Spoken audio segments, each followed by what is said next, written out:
ఈరోజు మనం గమనిస్తున్నట్లయితే చాలామంది భర్తలు వారి భార్యలను పని మనుషుల కంటే హీనంగా చూస్తారు. కనీసం ఒక నెలకి 500 రూపాయలు కూడా భార్యకు ఇవ్వని భర్తలు ఈ రోజుల్లో చాలామంది ఉన్నారు.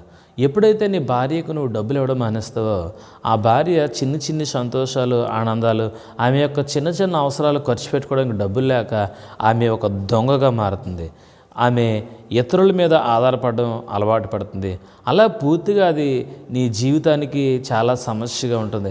నీ కోసం ఉదయాన్నే లేచి నీ ఇంటి పని చేస్తూ, నీ కోసం పిల్లల్ని కానీ, నీ బట్టలు ఉతుకుతూ, నీ కోసం భోజనాన్ని సిద్ధపరిచి ఎన్ని పనులు చేస్తున్న భార్య చేతిలో నీ కష్టార్జితంలో ఎంతో కొంత తెచ్చి తన చేతికి ఇవ్వండి.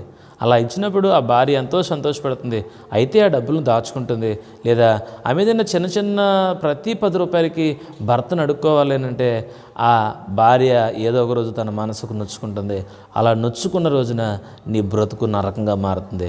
కాబట్టి ప్రియమైన వార్లరా, మీ భార్యలను మీరు నిష్ఠూర పెట్టకండి. వారిని సంతోషించేలా, వారు అడిగిన అడగకపోయినా వారి చేతుల్లో ఎంతో కొంత డబ్బులు మీరు ఉంచండి. అవి వారి ఆత్మీయంగా, లేదంటే వారి స్థితిని వారు దిగజార్చుకోకుండా ఉండడానికి మీరు చేసే అలవాటు వారిని చాలా ధైర్యంగా ఉంచుతుంది.